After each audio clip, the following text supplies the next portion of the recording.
Fala, concurseiro! Aqui então o professor Ronaldo Moura para a nossa quarta operação aprovação regionais do Piauí. Sim, aqui por meio de teoria mais questões, iremos aí então revisar regionais do Piauí voltado aí para os principais concursos do estado. Tá certo, pessoal? Então, aqui já desejando para vocês aquela excelente aula. Vamos lá, sem mais delongas, aqui a gente então, como eu disse, vamos revisar regionais do Piauí, algumas temáticas como colonização do Piauí, população do Piauí e o Piauí nos séculos, ou seja, na segunda metade do século XX e no século XXI. Temas escolhidos por concurseiros que estão lá no nosso grupo de WhatsApp regionais do Piauí. Você que ainda não faz parte, não se preocupe não. Finalzinho dessa aula, assista com tranquilidade, se bisure com tranquilidade e logo depois dessa aula você pode entrar em contato comigo pelo meu Instagram, vocês estão vendo aí, ou pelo meu WhatsApp, está lá na bio do meu Instagram e pedir, solicitar sua entrada nesse grupo WhatsApp. Beleza, pessoal? Lá com muitas informações, quizzes e se bisurando, como eu disse, de forma detalhada, da melhor forma, em regionais do Piauí para os principais concursos do estado, tá bom? Então, vamos lá, vamos meter marcha nesse processo, começando com essa temática, colonização do Piauí, um importante ponto aí dessa disciplina, pessoal. E aí, quando se fala de colonização do Piauí, concurseiro, nós temos que sim remontar a esse ano de 1661, que é o ano ali de início desse processo, ou seja, na segunda metade do século XVII.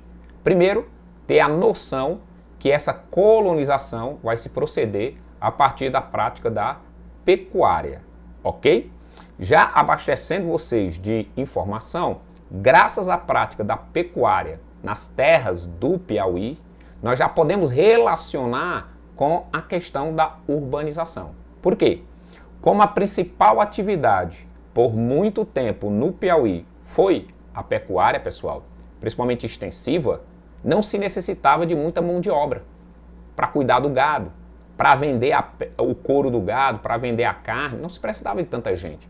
Portanto, devido à pecuária, não foi o Piauí uma terra tão atrativa para mais pessoas vir para cá.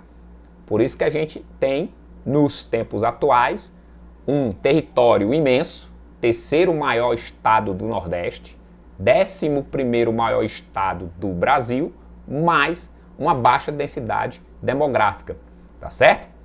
Então é uma relação entre o início do processo de colonização e essa baixa densidade demográfica aqui do estado, tá bom? Mas voltando aqui para o processo de colonização, a gente pode então aí relacionar esse ano aí, né, concurseiro, 1661, como início, né?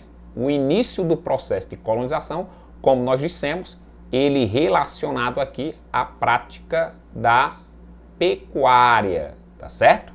Aonde essa prática da pecuária se deu início a partir das ações do famoso Domingo Afonso Mafrense, que tinha como apelido, né? Apelido aí, ó, o Sertão, era o apelido dele, né?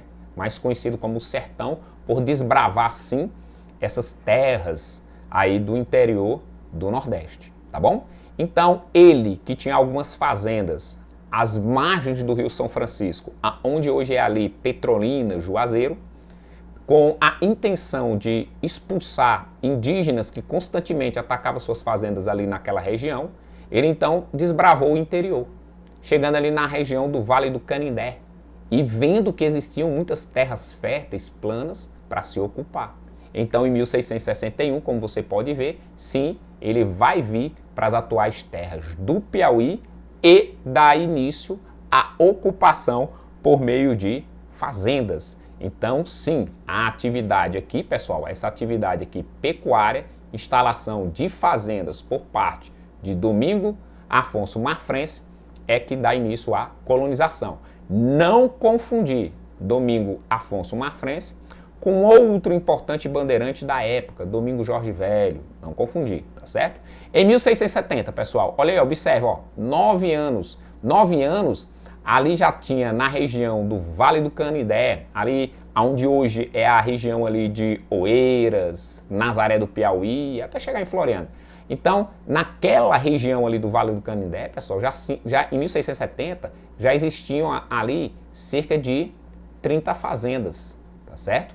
Em 1670. Então, vê que o processo da pecuária no Piauí, de fundação de fazendas, deu certo por parte de Domingo Afonso Marfrence. Aí um outro ano importante nesse processo de colonização do Piauí, concurseiro, é o ano de 1676, aonde Domingo Afonso Marfrence ele vai oficializar a ocupação.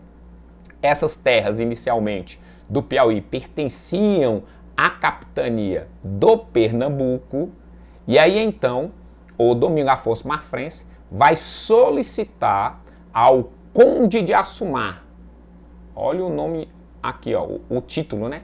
Conde de Assumar, ok? Governador da capitania do Pernambuco. Nome do Conde de Assumar, Pedro de Almeida. Então, Domingo Afonso Marfrence, em 1676, vai solicitar ao governador da capitania do Pernambuco, Pedro de Almeida, Conde de Assumar, sesmarias. Ok, ó? As famosas sesmarias.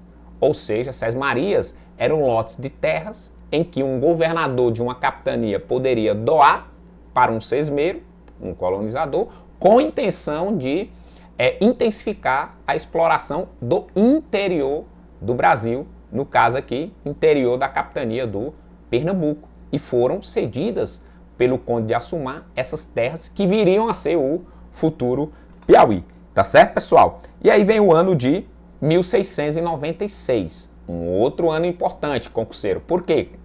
Nós podemos dizer que em 1696, o povoado de nome Cabrobró, bom? O povoado de nome Cabrobró, fundado por Domingo Afonso Marfrence, surgido ali ao redor de suas fazendas, vai ser elevado, concurseiro, vai ser elevado a condição aí de, esse povoado vai ser elevado à condição de freguesia, tá certo? Então vai passar a ser uma freguesia, o povoado de Cabrobró. Aonde, pessoal, nós podemos dizer que essa freguesia ela vai receber o nome de freguesia de Nossa Senhora da Vitória, tá certo? Freguesia aí de nome de Nossa Senhora da Vitória. Ou seja, pessoal, por que esse nome? Porque Nossa Senhora da Vitória era a padroeira da capital da capitania do Pernambuco, Olinda, à época. Então perceba a forte relação entre o Piauí e o Pernambuco, tá certo? 1717, vamos lá, o que é que aconteceu de importante em 1717? A freguesia de Nossa Senhora da Vitória, ela vai ser elevada à condição de vila, e aí vai receber o nome de Mocha. Então, Vila da Mocha. Por quê? No antigo povoado Cabrobró, freguesia de Nossa Senhora da Vitória, corria um rio de nome Mocha, tá certo? Então, passa a ser chamado de Vila da Mocha. E, consequentemente, se desconecta da capitania do Pernambuco, passando para a administração do Estado do Maranhão. Se você se ligar em História do Brasil, nesse período aqui, para facilitar a administração do território brasileiro, para impedir invasões estrangeiras, o governo português dividiu o Brasil em dois estados, né? Estado do Maranhão, o norte, e Estado do Brasil, ali de Salvador para o sul, tá certo? Então, se desconecta do Pernambuco, se conectando ao Maranhão, a administração do Estado do Maranhão. Mas por pouco tempo. Por quê, concurseiro? Porque em 1718, tem que sim saber dessa data, se criou a famosa Capitania de São José, Capitania de São José do Piauí. Uma homenagem ao rei de Portugal, à época, o rei Dom José, tá certo? E aí você pode perceber como então já se configurava essa capitania em 1718 a partir da observação desse mapa aqui, tá certo? Uma outra informação importante, concurseiro, o que é que acontece?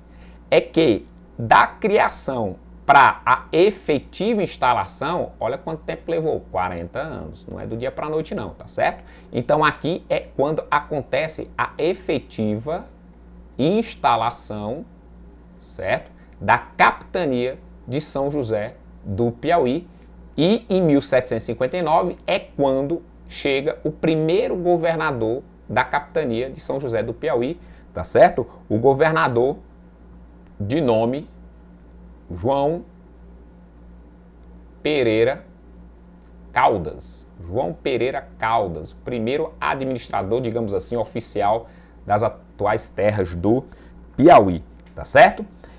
Uma outra coisa importante que nós também podemos dizer é que quando se então instala-se, né, a capitania, tem-se aí então em 1761 a elevação da Vila da Mocha à condição de cidade, agora com o nome de Oeiras, ok? Nome de Oeiras, uma homenagem ao Conde de Oeiras, que era então primeiro-ministro, ou quer dizer, um importante nobre português, tá certo?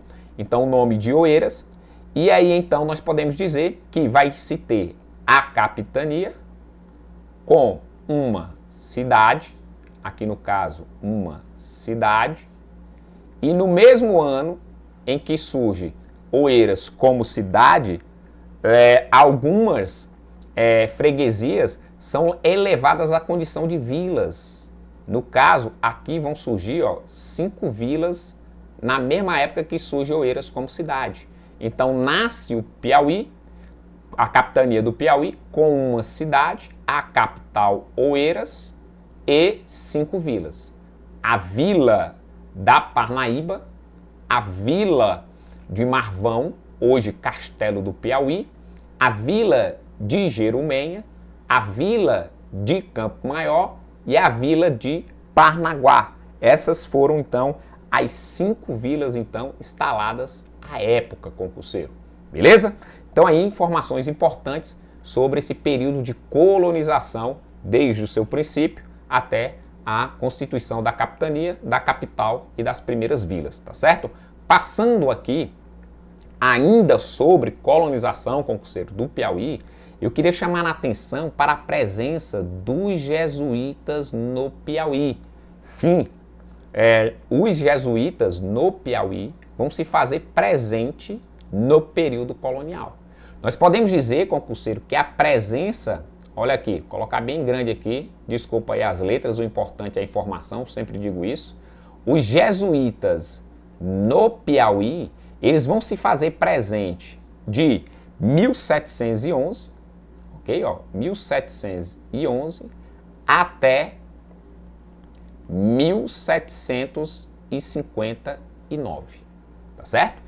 Então aqui durante, vamos lá, se eu sou bom de matemática, durante 48 anos, ok? Os jesuítas se fizeram presentes aqui em terras piauienses. Como é que vai se proceder essa presença dos jesuítas aqui? Informação importante. O Domingo Afonso Marfrense, ele vai falecer em 1711. E no seu testamento, tá certo? Ele falece na Bahia, Salvador, e no seu testamento ele deixa suas fazendas na capitania de São José do Piauí para os jesuítas. Olha aí, deixa para os jesuítas. Os jesuítas, então, lá em Salvador, recebendo essa rica herança e percebendo que também poderiam nessas terras, além de administrar essa riqueza, essas fazendas, catequizar os indígenas que aqui viviam, ou seja, construir novos cristãos. Então, vão vir para as terras piauienses ou jesuítas a partir de 1711. Com essas, podemos dizer, com essas duas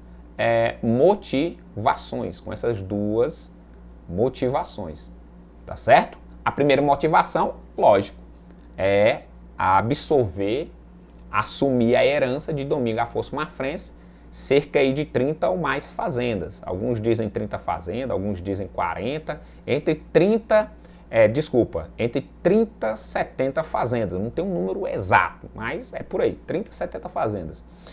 O número em X não é importante para um concurso, mas saber que eram muitas fazendas que os jesuítas vieram tomar posse após a morte de Domingo Afonso Marfrense é importante. E a segunda motivação, como nós sabemos, é sim a questão aí de converter esses nativos para a fé católica, construindo aí novos cristãos. E os jesuítas vão se fazer presente aí em boa parte do Piauí, tá certo? Sim, aqui podemos dizer, ó, em Oeiras, vão se fazer presente aqui, ó, na capital, Oeiras, porque era onde estava, em 1711, boa parte das fazendas de Domingo Afonso Marfrense, mas aonde os jesuítas principalmente se fizeram presente no Piauí. Por isso que encontrei esse mapa de um artigo e trazendo aqui para vocês, tá certo, pessoal? Então, um mapa aqui altamente exclusivo, digamos, para você, concurseiro. Vão se fazer principalmente presente, concurseiro, tá aqui, ó, em Brejo de São João, Santo Inácio e Nazaré. Nesses 3 pontos, então, que vocês podem ver aqui no mapa, deixa eu apagar aqui, ó.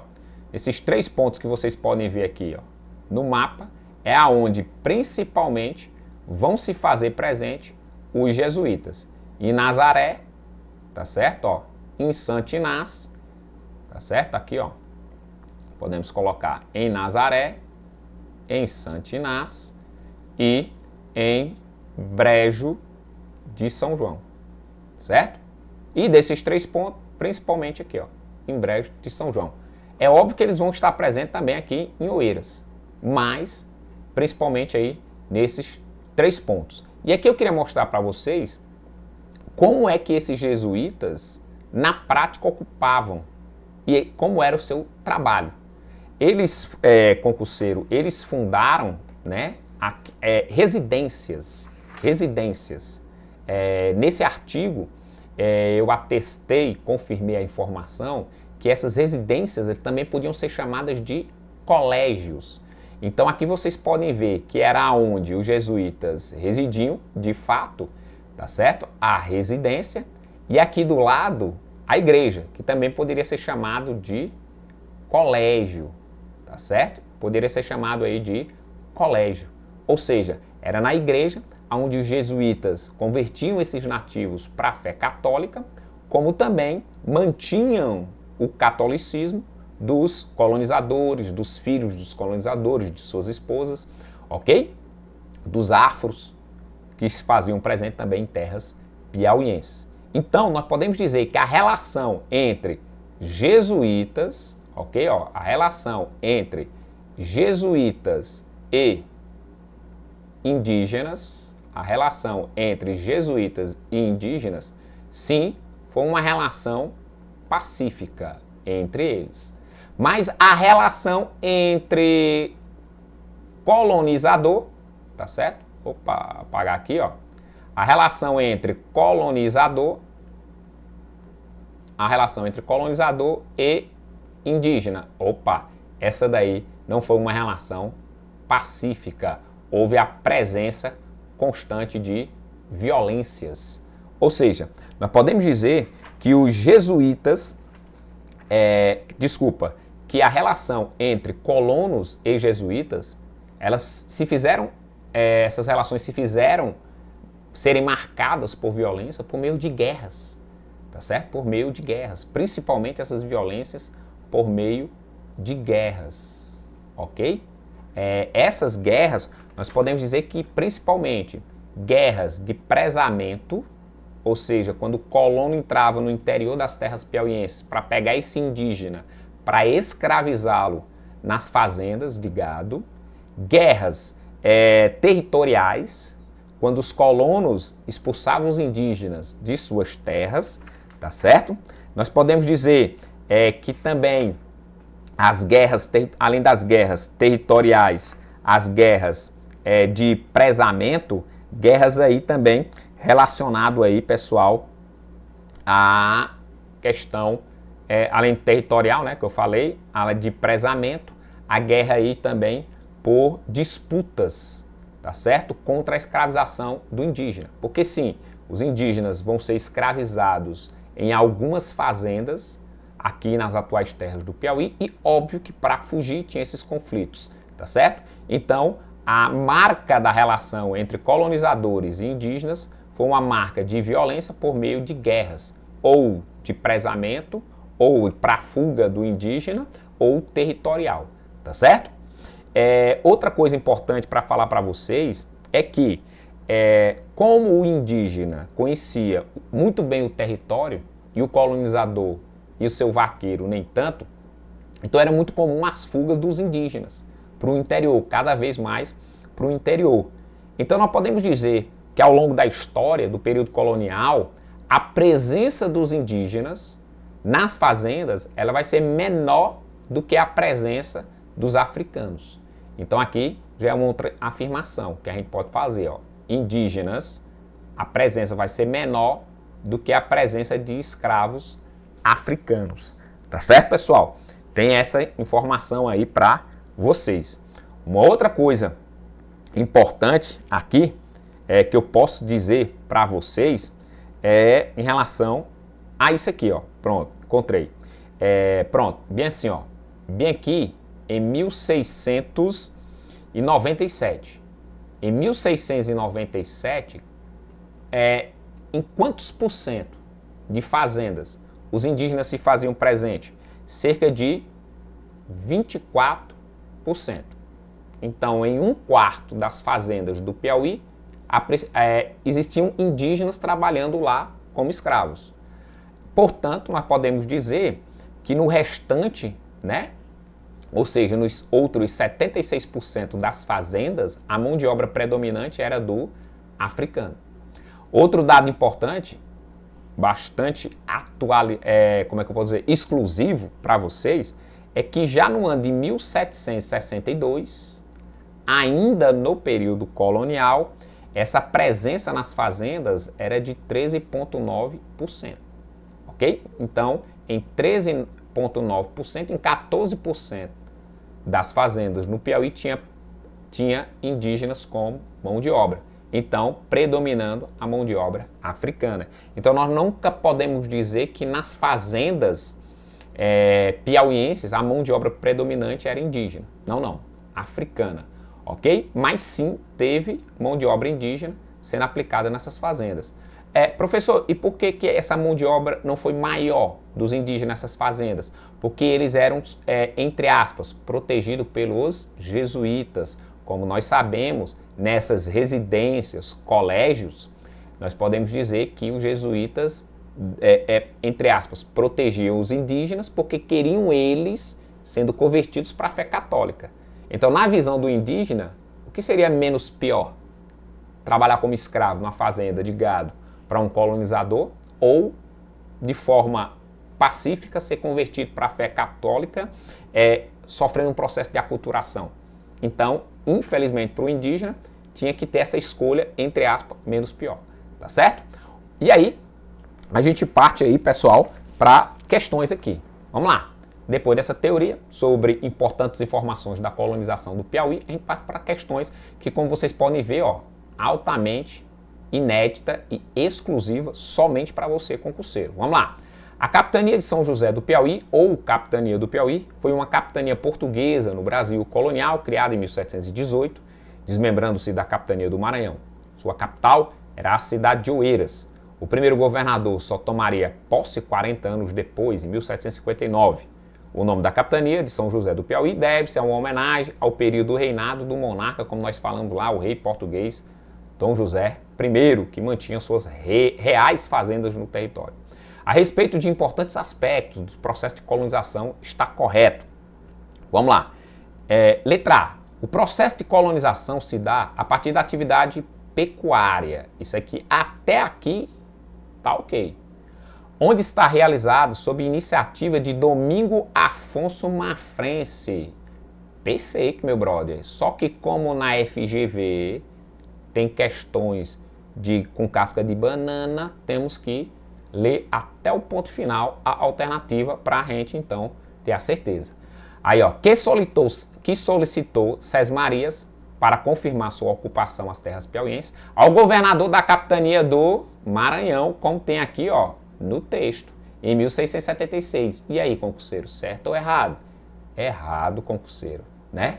Ou seja, como nas questões da FGV tem um texto introdutório, né, sobre aquilo que quer falar, e na alternativa, ó, poderia você se confundir. Como nós explicamos que em 1676, para legalizar e confirmar sua ocupação nas atuais terras do Piauí, Domingo Afonso Mafrense solicitou Sesmarias ao conde de Assumar, Pedro de Almeida, governador da capitania, não do Maranhão, mas sim da capitania concurseiro do Pernambuco, ok? Capitania aí do Pernambuco.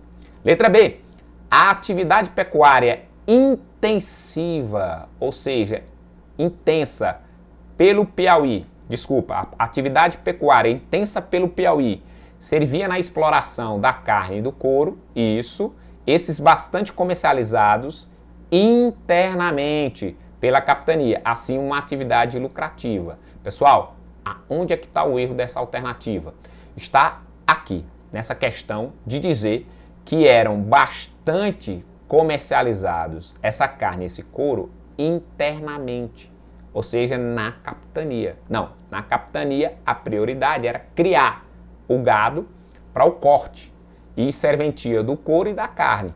E era vendido esse couro e essa carne principalmente nas capitanias, aqui ó, do Nordeste, ou seja, do Nordeste, lá na parte do litoral, sim, o couro e a carne saía aqui da capitania do Piauí para o litoral nordestino, principalmente do Pernambuco, mas também essa carne vai ser comercializada, pessoal, na capitania ó, do Rio de Janeiro, como também na capitania de Minas Gerais, ali na época do ciclo do ouro, tá certo? Então, internamente, principalmente, não. E sim, vai ser comercializado bastante, principalmente no litoral nordestino, Rio de Janeiro e Minas Gerais, ok? Esquece letra B. Letra C, a partir de 1711, observou-se uma forte presença de jesuítas nas terras piauienses. Esses responsáveis agora pela administração das fazendas aqui, ó, de Domingos Afonso Mafrense. Informação aí corretíssima, aonde estes, como nós dissemos, ficaram em terras piauienses até 1759. Professor, mas por que até 1759? Porque quando um novo rei de Portugal ascendeu ao poder, né? E principalmente por meio do seu primeiro-ministro, podemos dizer Marquês de Pombal, este vai colocar na cabeça do rei de Portugal, Dom José I, tá certo? Vai colocar na cabeça do rei de Portugal, Dom José I, que existia um estado dentro do estado português, ou seja, além do rei Dom José I mandar nos portugueses, quem também tinha uma grande influência em Portugal eram os jesuítas. Então o Marquês de Pombal, seu primeiro-ministro, disse assim: rei, vamos expulsar os jesuítas, não somente de Portugal, mas também das colônias. Então, em 1759, com a assinatura aí real de Dom José I, os jesuítas são expulsos, não somente de Portugal, mas de todas as suas colônias, inclusive do Piauí, tá certo? Aonde as fazendas vão ser tomadas posses pelo rei de Portugal, vão ser fazendas reais. E aí, como nós sabemos, essa administração dessas fazendas não vai ser da mesma forma como eram dos jesuítas que viviam aqui no Piauí. A questão educacional vai sofrer um declínio, porque sim, existiam constantes missas, educação, não somente para os indígenas, como eu disse, para os colonos, como também para as suas famílias, tá certo? Então vai ter um declínio na administração das fazendas, como na educação, ok? Acontecem essas questões aí, tá certo? Então aqui, ó, correto, letra C. Mas bora corrigir as demais. Olha aí. Quando da criação da capitania de São José do Piauí, esta contava com uma cidade, Oeiras e 6 vilas. Campo Maior, ok. Marvão, ok. Castelo do Piauí, tá certo? Castelo do Piauí é hoje a antiga Marvão. Jerumenha, ok. Jaicós não, Valença não. Como nós vimos, a época da criação da capitania de São José do Piauí, da sua instalação, da chegada do primeiro governador, João Pereira Caldas, e da fundação de Oeiras, não eram 6, e sim surgiram 5 vilas. Campo Maior, Marvão, ok? Hoje Castelo do Piauí, Parnaíba, tá certo? Jerumenha e Parnaguá.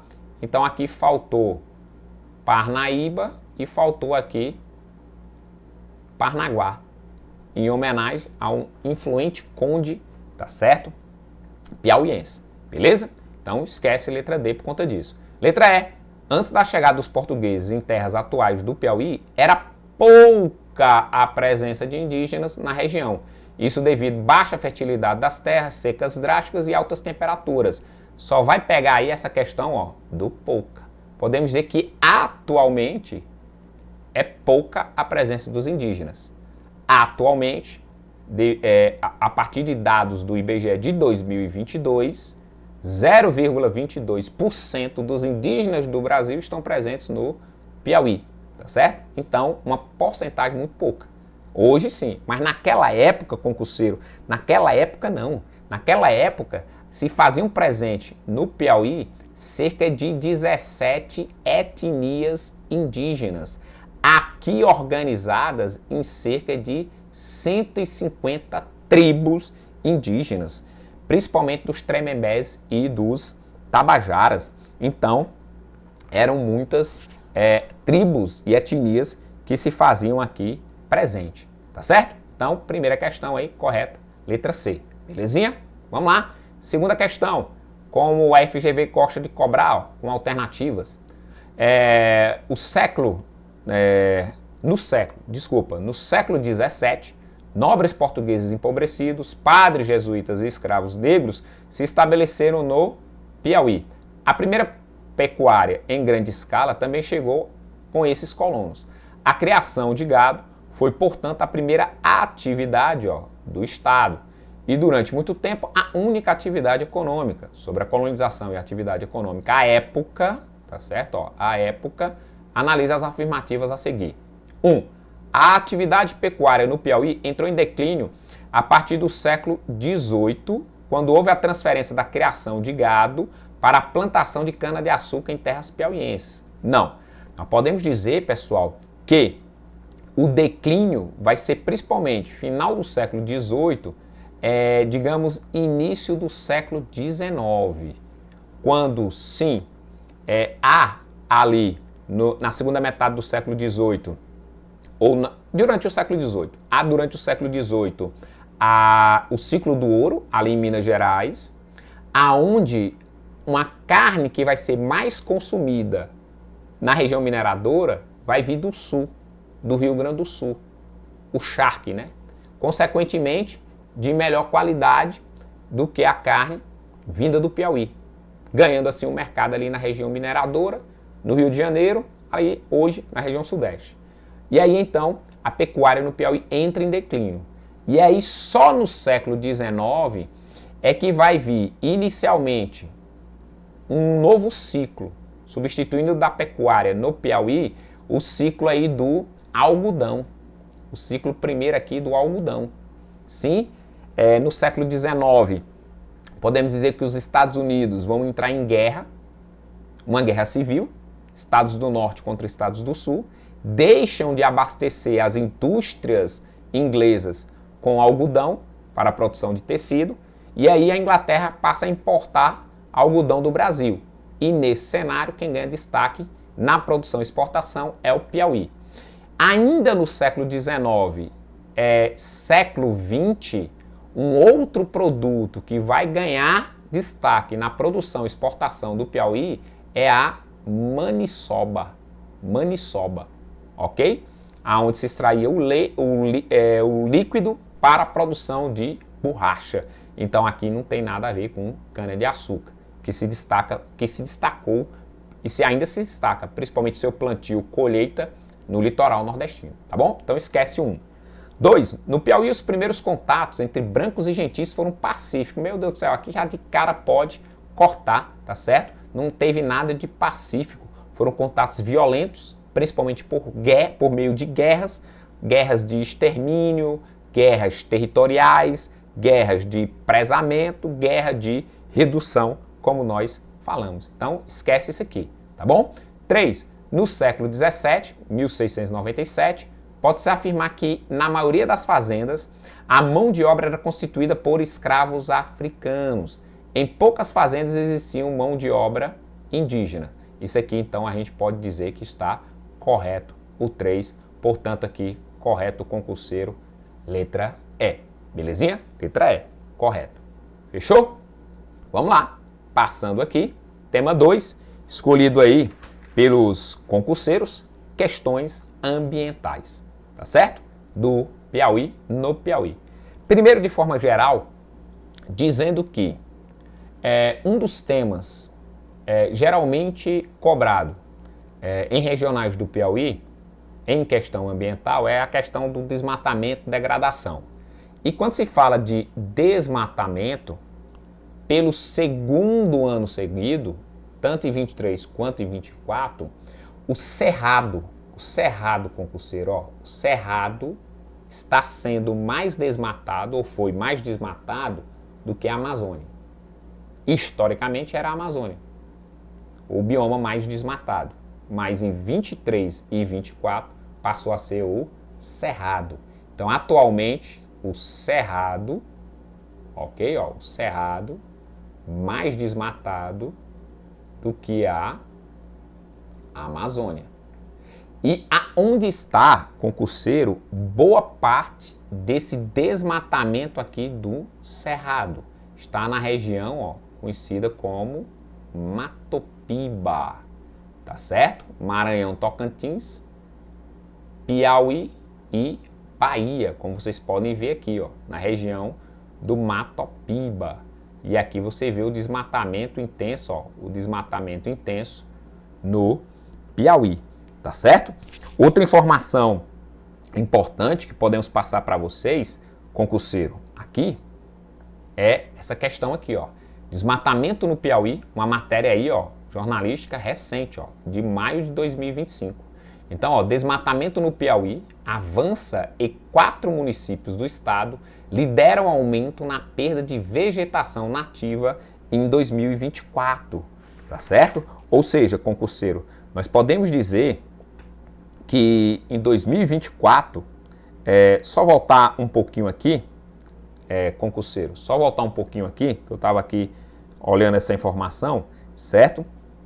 Nós podemos dizer que o Matopiba, ele é responsável por 75% do desmatamento aqui, Matopiba, só nessa área do Matopiba. O Matopiba é responsável por 75% do desmatamento do Cerrado. A nível nacional, a nível de Brasil, tá certo? A nível de Brasil, 42%, tá certo? A nível de Brasil, 42%, ok? Então, a nível de Brasil, a região do Matopiba é responsável aí por 42% do desmatamento. Mas quando você pega aqui só a região, 75% do Cerrado na região vem aí intensamente sendo desmatado por esses estados. E aí, nós podemos dizer, aqui agora, podemos vir para cá, antes, quais são de fato os elementos que mais desmatam o Cerrado aqui, concurseiro? As motivações, podemos colocar aqui, as principais motivações. As principais motivações são, em primeiro lugar, a atividade agropecuária. A agricultura, principalmente da soja e do milho, como a criação de gado de forma extensiva. Em segundo lugar, sim, o processo de urbanização. Aumento das cidades, das áreas urbanas, desmata o cerrado. Em terceiro lugar, projetos de energia, renovável ou renováveis. Ou seja, para construir usinas eólicas e solares, se desmata intensamente o cerrado. Então aqui são as 3 principais motivações. Vindo agora para cá, tá certo, pessoal? O desmatamento no Piauí avança e 4 municípios do estado lideram aumento na perda de vegetação nativa em 2024. Quais foram esses 4 municípios do Piauí que, infelizmente, se destacaram nacionalmente, como também localmente, no desmatamento? Em primeiro lugar, o município aí concurseiro de Canto do Buriti, certo? E em segundo lugar, município aí de Jerumenha, ok? Ó, município aí de Jerumenha. Em terceiro lugar, município aí de Currais. E em quarto lugar, município aí de Sebastião, ok? Ó, Sebastião Leal. E coincidentemente, quando você vai ver as motivações para nessas 4 cidades o desmatamento avançar cada vez mais, aqui a gente pode colocar só uma motivação primordial, agropecuária. Tá certo? A prática agrícola como da pecuária, beleza? Outra informação importante está aqui, ó. Extrair aí de uma matéria jornalística. Comparativo de área desmatada no Piauí. Em 2019, 42 mil hectares. Em 2020, ó, para 2020, 77 mil hectares. Então teve um aumento entre 19 e 20. Já apagar bem aqui, ó, entre 2019 e 2020, então houve um aumento. Mas entre 20 e 21, diminuiu o desmatamento no Piauí. Isso aqui nós sabemos por conta da pandemia, tá certo? Já entre 21 e 22, se lembra que ali no final de 21 para 22, praticamente pandemia não existia mais. Aí, ó, volta a aumentar, com sede, né? Ó, com sede. Aqui diminuiu, então com sede aumentaram bastante. Entre 22 e 23, diminuiu. Por quê? Como houve um aumento exorbitante, a fiscalização efetiva começou a ter. Então houve uma queda. Só que de 23 para 24, cadê a fiscalização? Ok? Cadê a fiscalização? Consequentemente, há um aumento. Então aqui, entre 21 e 22, há um absurdo aumento. Aqui a gente também tem a questão aí governamental, né? É só nós lembrarmos do ministro do Meio Ambiente, Ricardo Salles, à época da pandemia, que era dizendo que deveria deixar a porteira aberta para a boiada passar, ou seja, aprovar projetos para facilitar o desmatamento.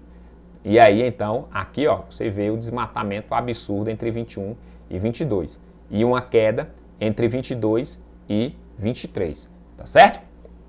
E aí, aqui a gente traz uma outra importante informação para vocês, que Piauí reduz em 12,4% o desmatamento e reforça a proteção ambiental. Isso aqui no ano, pessoal, de 2024, ok?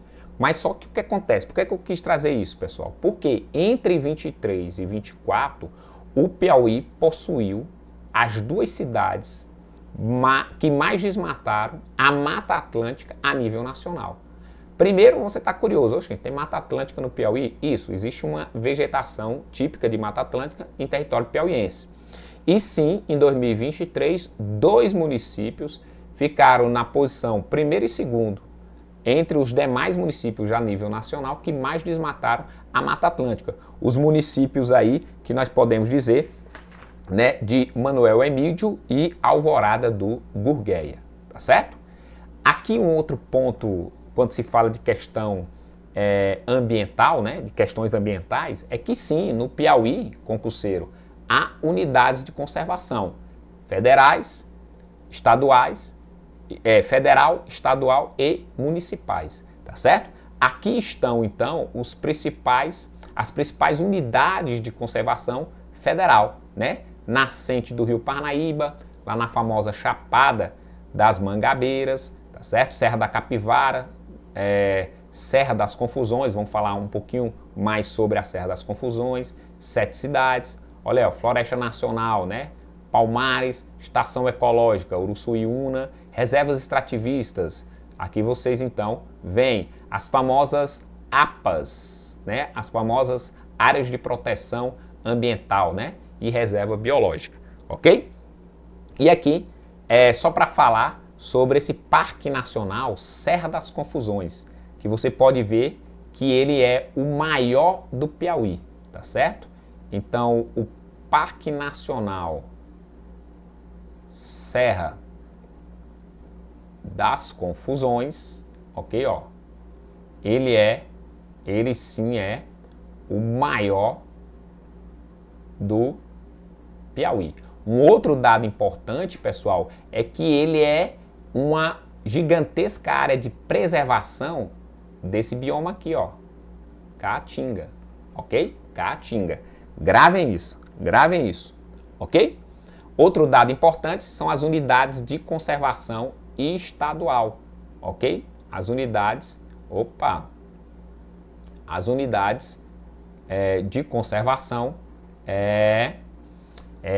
estadual. Como vocês podem ver, estas aqui, só que concurseiro tem uma nova, ou seja, em 30 de janeiro de 2025, ok? Ó, em 30 de janeiro de 2025, o governador do Piauí criou uma nova unidade de conservação. Você, besourado, vê isso aqui no RML concurso, que é a área de proteção ambiental, portanto, uma APA, tá certo? Vale dos Buritis e Carnaubais, que você pode ver que é essa linha aqui em rosa, a área, cortando aí, então, uma área dentro desses 3 municípios, Pajeú do Piauí, Canto do Buriti e Brejo do Piauí. Então, este aqui é a mais nova unidade de conservação do Piauí. Como eu disse, criado aí em 30 de janeiro de 2025, tá certo? Área de proteção Vale dos Buritis e Carnaubais, que fica entre esses 3 municípios. Fique ligado, beleza? E aqui vamos vir para questões. Isso depois de uma teoria, questão. Olha aí, ó. O Piauí tem uma área de 251.755.499 km² e tem uma população de 3.271.199 pessoas. Os biomas que estão presentes no estado, ó, Cerrado, Mata dos Cocais, Floresta Estacional Semidecidual, isso aqui é nada menos, nada mais do que uma vegetação de transição entre Cerrado Caatinga, entre Cerrado Mata dos Cocais, Caatinga Mata dos Cocais, ok? E Caatinga, tá certo? Mas também tem aqui a litorânea, né? A vegetação litorânea. No Piauí, a Caatinga é o bioma predominante, ó, representa 28,4% da vegetação do território e envolve 63 municípios. O estado conta com registro de 932 espécies de animais e 20 gêneros de plantas exclusivos da Caatinga. Entre eles, 44 espécies de lagartos, 4 de quelônios, 3 de crocodilos, 47 de anfíbios. A diversidade da fauna local também pode ser conferida no número de aves. Atualmente já foram registradas 348 espécies, entre elas as aves carcará, anum, jaçanã e gavião-turuna, entre outros. Atualmente, 20 espécies estão ameaçadas de extinção, entre elas ararinha azul e arara azul de Leá. De fato, é de Leá, beleza? Então, essas 2 araras estão aí com ameaça de extinção. A respeito das ações que degradam o meio ambiente e os biomas piauienses, está correto. Vejamos aí o que é que está, então, correto. Letra A.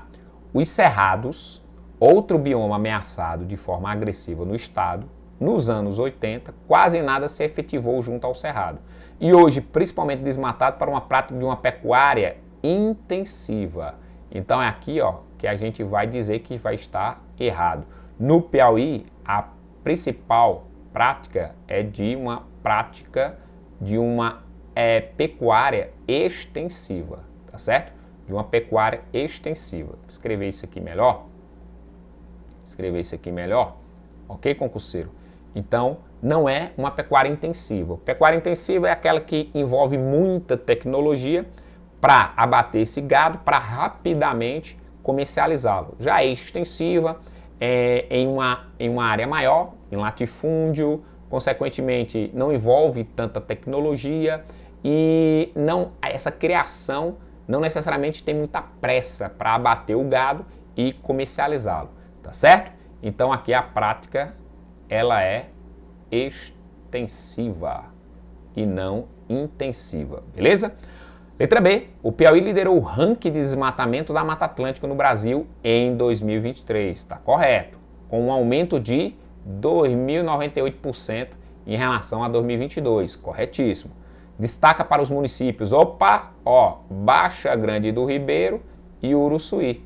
Coloquei essas duas cidades porque elas se destacam, né, na agricultura, mas não foram essas duas cidades que mais desmataram a Mata Atlântica em 23, ganhando aí liderança nacional. Foram os municípios de Manuel Emídio, ok? Municípios aí de Manuel Emídio, como também o município de Alvorada do Gurgueia, ok? Foram esses dois municípios, Manuel Emídio, Alvorada do Gurgueia, tá certo, concurseiro? Vamos lá, letra C. O Piauí tem dado exemplo na preservação ambiental. Em 2024, o estado reduziu 34,4% o índice de desmatamento ilegal e continua avançando nas ações de monitoramento, controle e proteção da Mata Atlântica. Ou seja, será que houve uma queda de mais de 1/3 no desmatamento da Mata Atlântica? Concurseiro, de acordo com a SEMAR, Secretaria de Meio Ambiente e Recursos Hídricos do Estado, houve sim, como nós dissemos, uma redução. Mas também, como nós mostramos lá na imagem, a redução não é de tudo isso não, de 1/3, 34,4%. A redução, concurseiro, ela foi aí de 12,4%. Vamos devagar que o santo é de barro, tá certo? Como é que a SEMAR conseguiu ter esse número de redução? Um aumento na fiscalização, porque como o Piauí ganhou destaque nacional com duas cidades desmatando muito, então a SEMAR aumentou a fiscalização sobre essas áreas de Mata Atlântica, principalmente suprimidas, tá certo? E passou a ter um controle mais rigoroso sobre a liberação, tá certo? De permissões para desmatamento, como também a aplicação de multas. Foi isso que a SEMAR fez para diminuir esse desmatamento entre 23 e 24. Letra D. A Caatinga vem sofrendo ameaças do globo pela exploração predatória. As principais causas da degradação ambiental na região, caça, queimadas e desmatamento. Corretíssimo. Na região da Caatinga são os principais elementos que fazem com que haja, infelizmente, esse desmatamento. Ali no famoso Parque Nacional Serra da Capivara, tem uma abundante presença da Caatinga e ainda, infelizmente, a prática aí, de caça e queimadas. Tá certo? Então, letra D é a correta, mas bora corrigir a letra E. Olha aí, no litoral piauiense, há um intenso combate às ocupações irregulares, principalmente de barracas e estruturas montadas em dunas e áreas de vegetação nativa. Essas regiões são frágeis e essenciais para a estabilidade da costa, ajudando a evitar a erosão. Podemos dizer, pessoal, que o erro vai ser nessa palavrinha aqui, intenso combate. Ok? Por quê? Porque no litoral, sobre a vegetação litorânea, podemos dizer que há um desmatamento, tá certo? E ainda acontece essa erosão. Nós podemos dizer que um dos problemas ambientais lá no litoral é a erosão, né? A erosão costeira. A erosão costeira. Ok? Por quê? Como há uma ocupação irregular, se desmata uma vegetação e sem essa vegetação acontece erosão. Como também remoção da vegetação causando erosão. Então, esses dois fatores estão causando a erosão costeira. Tanto ocupações irregulares, como o desmatamento, né, ou a remoção de vegetação. Então, um dos atuais problemas ambientais no litoral é a erosão costeira, como também a poluição. Como assim poluição? Esgoto sendo lançado em rios e no mar, lixo doméstico. Temos também atividades turísticas não sustentáveis, ou seja, o turista faz lá o seu passeio atirando garrafas plásticas, lixo na água do rio, no mar, como também embarcações abandonadas. Sim, é um problema no litoral do Piauí, tá certo? Em uma matéria, a gente observa que tem mais de 30 embarcações, tá certo, abandonadas no litoral piauiense. Mas sim, não é bonito não ver aquele navio abandonado, não. Porque ali, pessoal, prejudica a pesca de pessoas que vivem daquilo.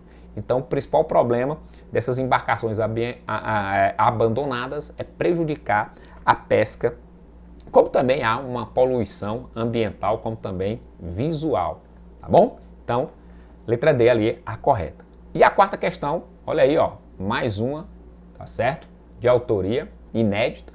Vamos lá. Um marco na gestão das unidades estaduais de conservação do Piauí, a Secretaria de Meio Ambiente e Recursos Hídricos, concluiu a institucionalização do Conselho Gestor das 14 existentes. A formalização cumpre o que determina a Lei 7.044 de 2017, que institui o Sistema Estadual de Unidades de Conservação. Explicando aqui para vocês, é o seguinte, essa lei porque o que acontece? Devem dispor de um plano de manejo e de um conselho gestor. Então, a Lei 7.044 de 2017, sim, fala que nas unidades de conservação deve sim ter um conselho gestor. E é esse conselho gestor que decide sobre o manejo, tá certo? Da vegetação existente, beleza? Então, esse conselho gestor, ele decide sobre o que se pode fazer ou não na área. Então, de acordo com essa matéria, olha, recentemente acessei, de acordo com essa matéria do site oficial do governo do Piauí, sim fala que há, então, um conselho gestor nas unidades de conservação do Piauí. Vamos lá. As unidades de conservação são áreas com características naturais relevantes, que têm entre suas finalidades a preservação e o uso sustentável e a recuperação dos ambientes naturais. Sobre as unidades de conservação do Piauí, está correto. Quarta questão, letra A. Atualmente o Piauí possui 25,4%, ou seja, 1/4 das terras piauienses estão protegidas por unidades de conservação. Será que é tudo isso? Não. Concurseiro, apenas podemos dizer que 12,41%. 12,41% das terras piauienses estão protegidas, ou seja, estão sendo unidades de conservação. Então não é 1/4, sim 12,41%. Letra B. No estado do Piauí existem 14 unidades de conservação estaduais. Aqui, de acordo com o PI.gov, sim, 14. E 21 unidades de conservação federal. Só que federal, concurseiro, não são aí 21, tá certo? De acordo com informações oficiais, existe no Piauí 17 unidades de conservação federal, beleza? Entre APAs, parques, ok? Letra C, no Piauí, um importante parque estadual é o Serra das Confusões. Opa, falamos lá que Serra das Confusões não é um parque estadual, é um parque nacional. Tem que aprender, concurseiro. Em concurso passado já caiu, pode se repetir, beleza? Sendo que o Parque Serra das Confusões é o maior parque estadual, grande preservador do Cerrado. Aqui também não é do Cerrado, né? Ele é preservador da Caatinga, né? Da Caatinga, beleza? Letra D. O governo do estado do Piauí criou a área de proteção APA, Vale dos Buritis e Carnaubais, por meio do decreto 23.563, em 30 de janeiro de 2025. Isso aqui está correto. Foi a última unidade de conservação criada pelo Piauí, tá certo? A mais jovem unidade de conservação, no caso, é uma APA e é a do Vale dos Buritis e Carnaubais. Como nós vimos, cortando ali os municípios, né, de Brejo do Piauí, Pajeú do Piauí e Canto do Buriti, tá bom? Fica ali próximo da Serra da Capivara, da Serra das Confusões. Beleza? Então, isso aí está correto. E letra E, área de proteção ambiental Lagoa do Nazaré, entre os municípios de Nazaré e São Francisco do Piauí. Opa, quem anda ali muito para Floriano sabe que em Nazaré do Piauí, entre Nazaré do Piauí e São Francisco do Piauí, não é Lagoa do Nazaré, né?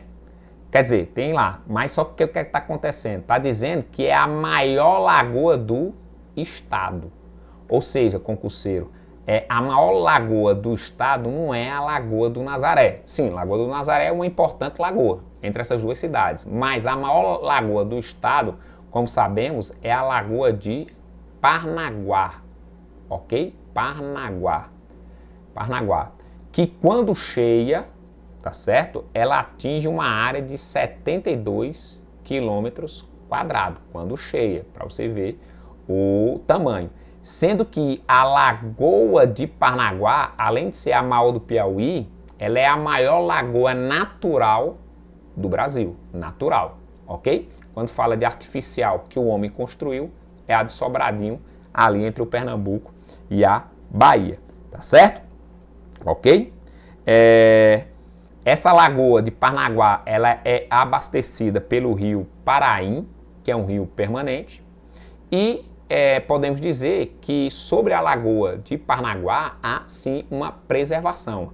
Há o Parque Ambiental Municipal de Parnaguá, assim como lá também é uma área de proteção ambiental, uma APA, ok? São essas informações aí que a gente tem a mais, portanto, letra D. E aí, a gente chega no nosso último tema, Piauí, na segunda metade do século XX, ou seja, entre 1950 aos anos 2000 e no século XXI, ou seja, a partir de 2001.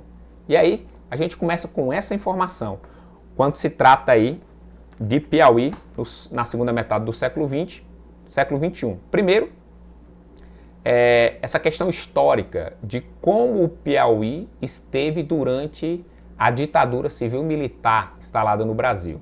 Não fugiu à realidade do país. Ou seja, podemos dizer que até 1964, quem governava o Brasil como presidente era João Goulart. Este, principalmente ali no mês de março de 64, fez um grande comício ali no Rio de Janeiro, anunciando e chamando a opinião pública para defender as reformas de base. Ou seja, a reforma habitacional, reforma tributária, que foi feita pouca coisa atualmente, reforma educacional, universitária. Então nós podemos dizer que ele chamou a opinião pública para defender as suas reformas de base. Ou seja, uma política pública. O Estado, o Brasil trabalhando para políticas públicas. Só que, digamos assim, a direita ou a ala conservadora do Brasil, à época, viu isso como uma ameaça comunista. Só lembrar que nesse período o contexto era de Guerra Fria, né, entre Estados Unidos e União Soviética. Resultado, contra então esse comício de João Goulart no Rio de Janeiro, a Igreja Católica, a imprensa, políticos, civis, muitas pessoas conservadoras marcharam em São Paulo, né, naquela famosa Marcha da Família com Deus pela Liberdade. Defendendo o quê? Defendendo a queda de João Goulart, consequentemente a não reforma de base. Tá certo? E aí isso instigou os militares brasileiros à época, que, sob a defesa, financiamento, ajuda norte-americana, deram o golpe em 31 de março de 1964, depondo então do poder João Goulart, consequentemente, assumindo as Forças Armadas, o governo, durante uma semana, ou seja, entre 31 de março e 7 de abril, os líderes das Forças Armadas, o comandante do Exército, da Aeronáutica e da Marinha, comandaram o Brasil, levando aí a instalação de um ato institucional de número 1 e, consequentemente, de uma eleição indireta, a qual os deputados elegeram como novo presidente um militar, para manter o Brasil alinhado aos interesses norte-americanos. No caso, o militar escolhido, o cearense Castelo Branco, que vai ser então o primeiro ditador de uma linha aí de 5, né? Castelo Branco, Costa e Silva, Médici, Geisel e Figueiredo. E essa realidade de ditadura, principalmente nos governos de Costa e Silva e Médici, foram terríveis. Por quê? O Costa e Silva, ele baixa o ato institucional de número 5. O que é um ato institucional? Eram mecanismos legais que o governo poderia utilizar ao seu bel prazer para, então, combater, como eles diziam, subversivos. Ou seja, além da Constituição, eles poderiam criar leis ao seu bel prazer, ou seja, esses mecanismos legais para agir contra os subversivos. Eram os atos institucionais. Ao todo foram cerca aí de 25 atos institucionais, sendo que o mais perverso, o ato institucional de número 5. E por ele poderia cassar mandatos de políticos, suspender mandatos, direitos políticos, né? Suspensão do habeas corpus, uma autonomia para o presidente decretar estado de sítio.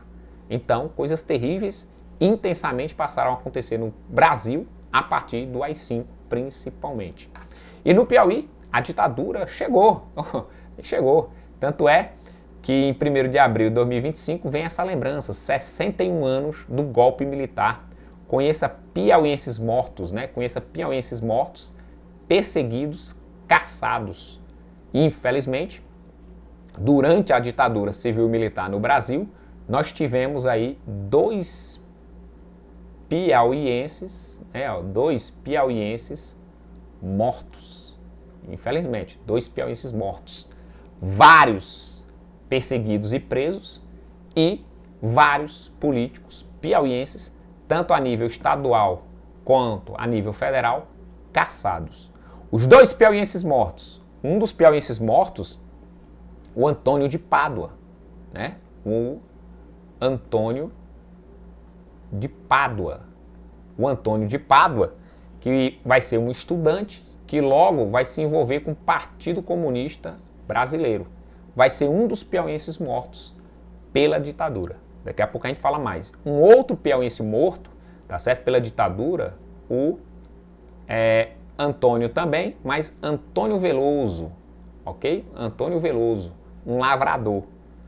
Falando um pouquinho melhor, primeiro aqui, da morte do Antônio Veloso, o Antônio Veloso, de Bertolínia, ele trabalhava em outro estado, consequentemente ele vai ser guia de um, digamos assim, comunista, e consequentemente, por ter sido guia desse comunista, foi parado pela polícia à época, e a polícia não contou história não, identificando, entre aspas, esse comunista, mata esse comunista e, consequentemente, o Antônio Veloso que o guiava, tá certo? Já o Antônio, olha aí, o Antônio de Pádua, ele nasce em Luiz Correia, estudante se liga ao Partido Comunista Brasileiro e sim, ele vai participar da famosa guerrilha do Araguaia, no Pará. E vai ser lá, nesse combate entre os guerrilheiros de Araguaia e a polícia, que ele então vai ser morto, tá certo? Então sua morte aí vai ser no Pará. Então nós podemos dizer que no Piauí existiram, né, essas 2 mortes por conta da ditadura, tá certo? E aqui foram deputados estaduais, ok? Aqui foram deputados estaduais caçados pela ditadura.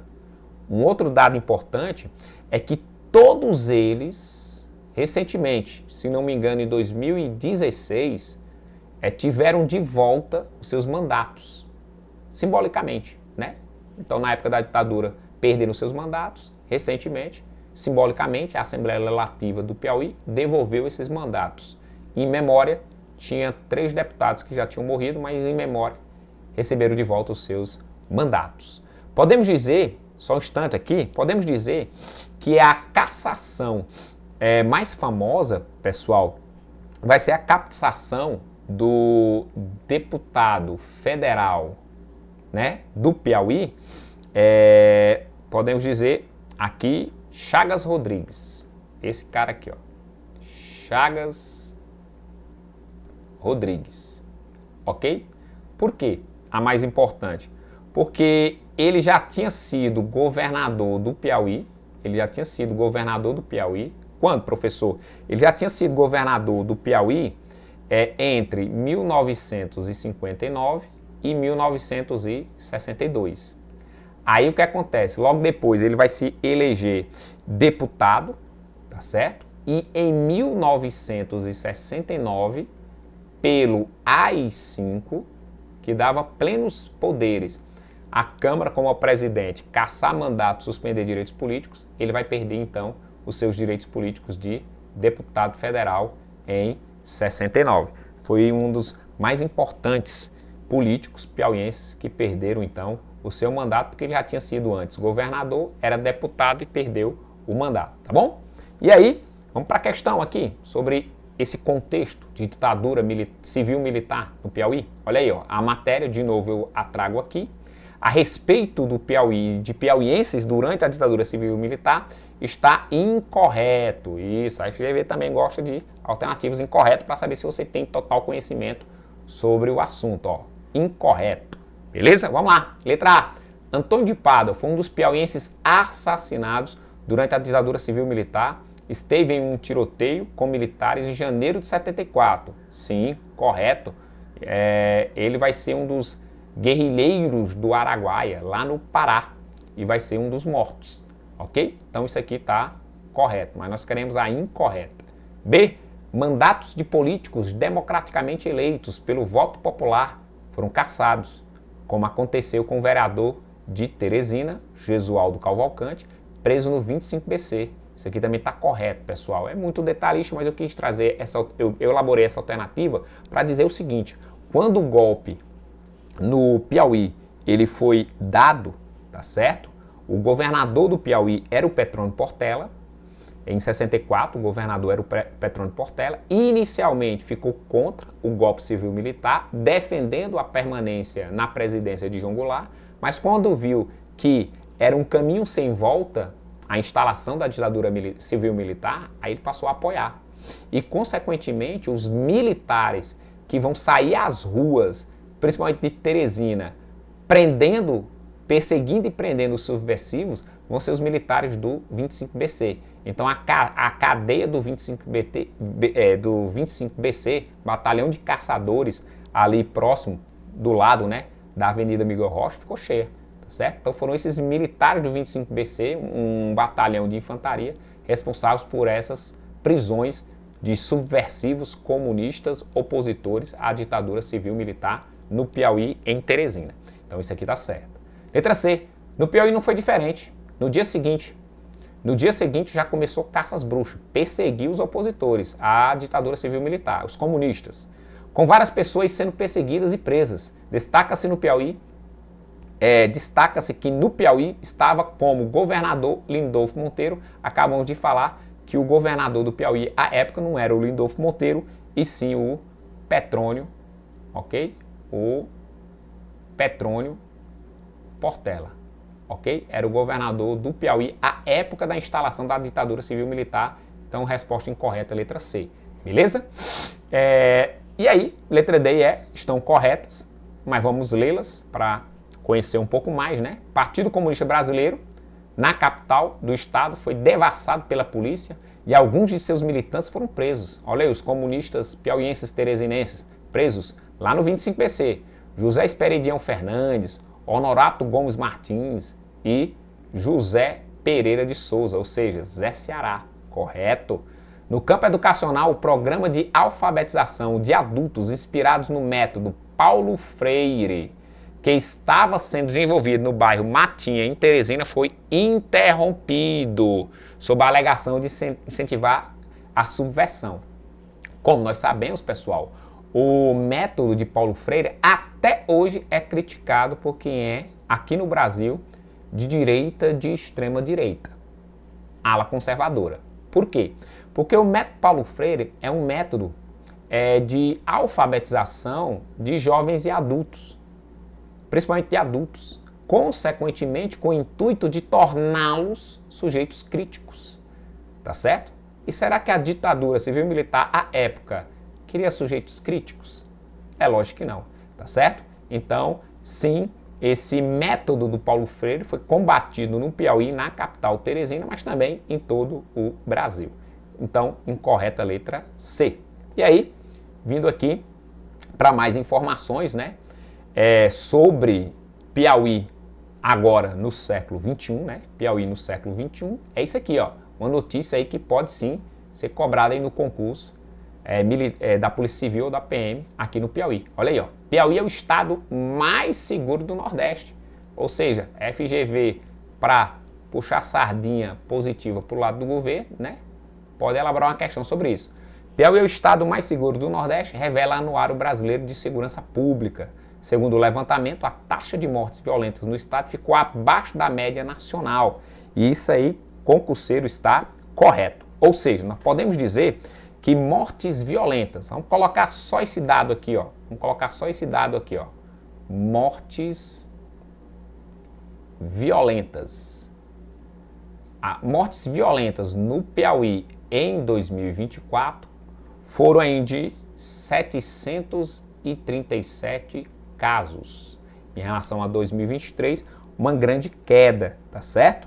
Ou seja, nós podemos dizer que a taxa de mortes aqui, né, é de cerca de 20,3 por 100 mil habitantes, ok?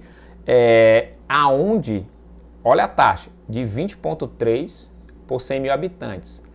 A taxa do Nordeste, concurseiro, ela é de 33,8 por 100 mil habitantes, tá certo? 33,8 por 100 mil habitantes.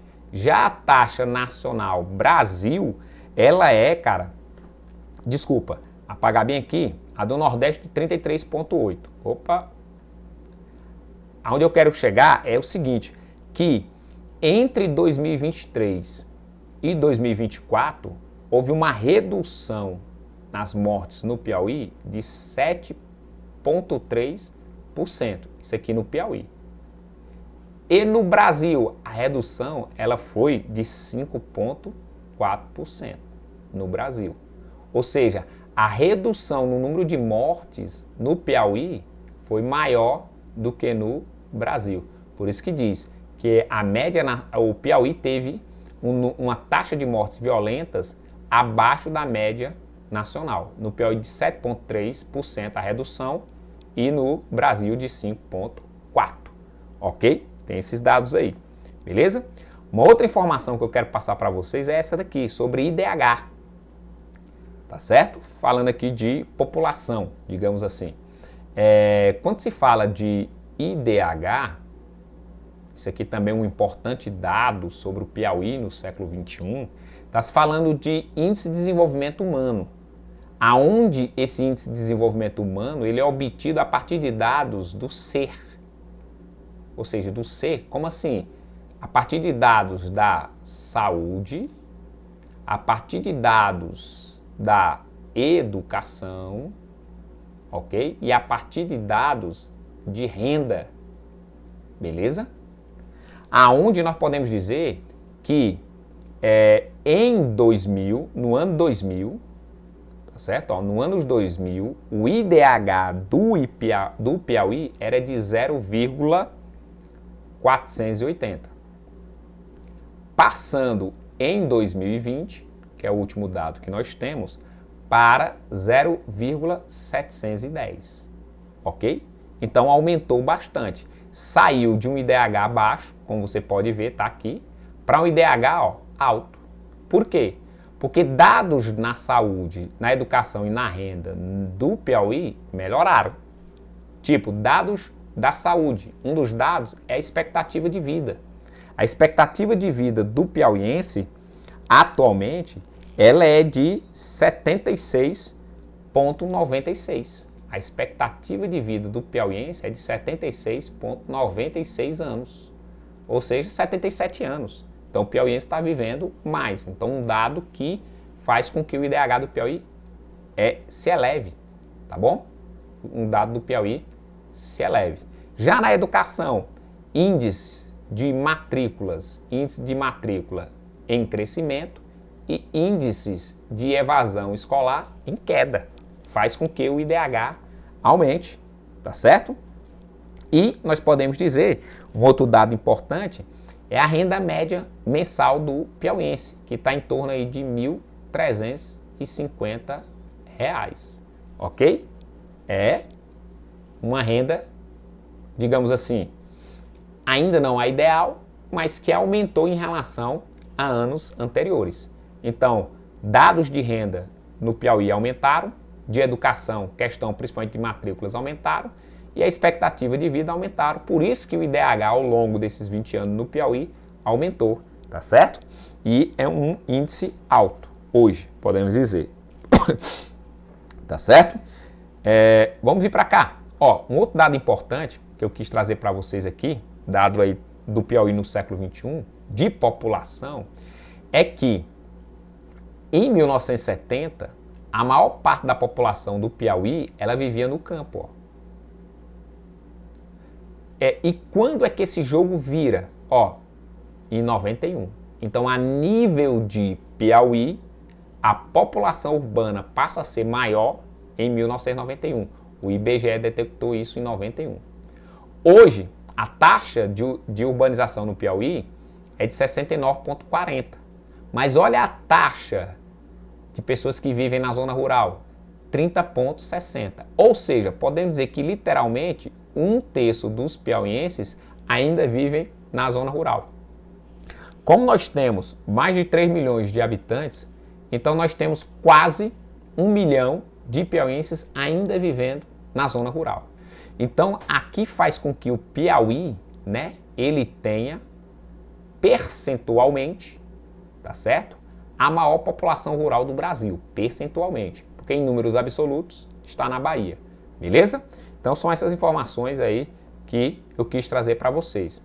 Aqui também dizendo que quais são os municípios piauienses aonde estão a maioria das pessoas vivendo no campo. Olha que número é esse aqui, concurseiro, ó, Aroeiras do Itaim. Aroeiras do Itaim, no Piauí, é o município aonde tem o maior percentual de pessoas vivendo no campo.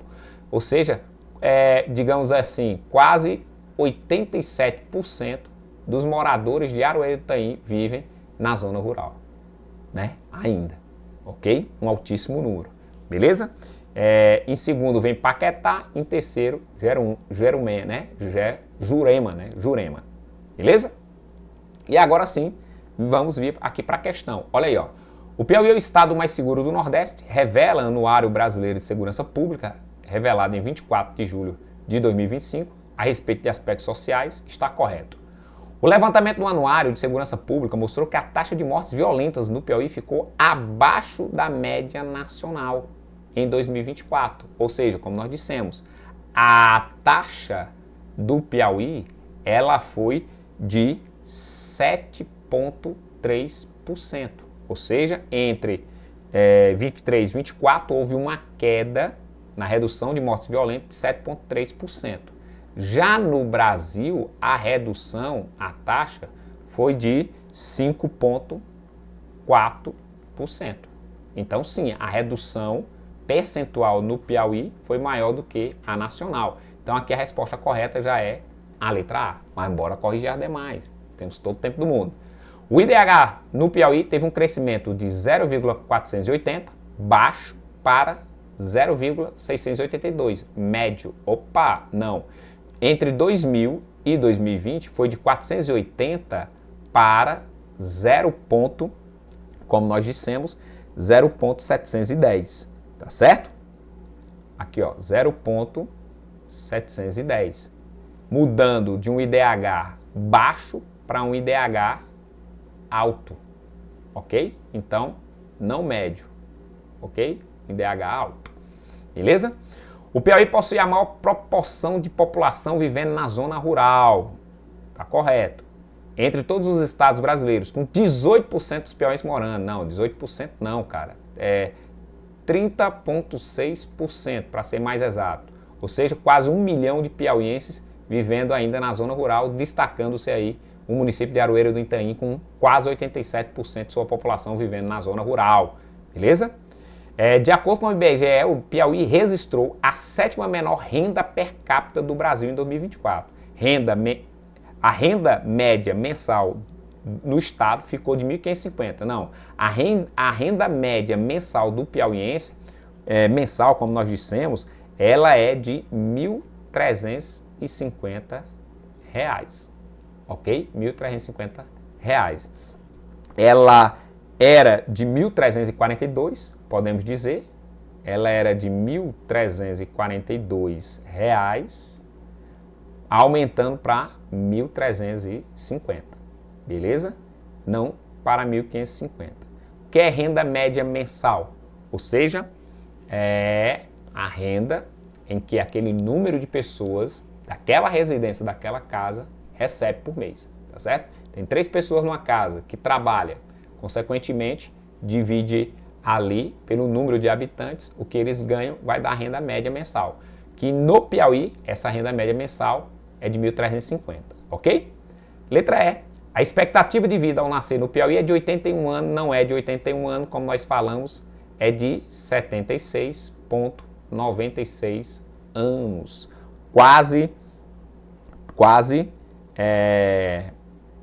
77 anos, tá certo? Essa a do Piauí. Se você pegar Brasil, a expectativa de vida no Brasil, ela é de 76,4 anos. No Nordeste, a expectativa de vida do nordestino, ela é de 73,09 anos. Então, o Piauí, ele tem uma expectativa de vida, só melhorar esse 9 aqui, tá certo? No Piauí, a expectativa de vida do piauiense é maior do que do Brasil e do Nordeste, tá certo? Então, a resposta correta aí, letra E, belezinha?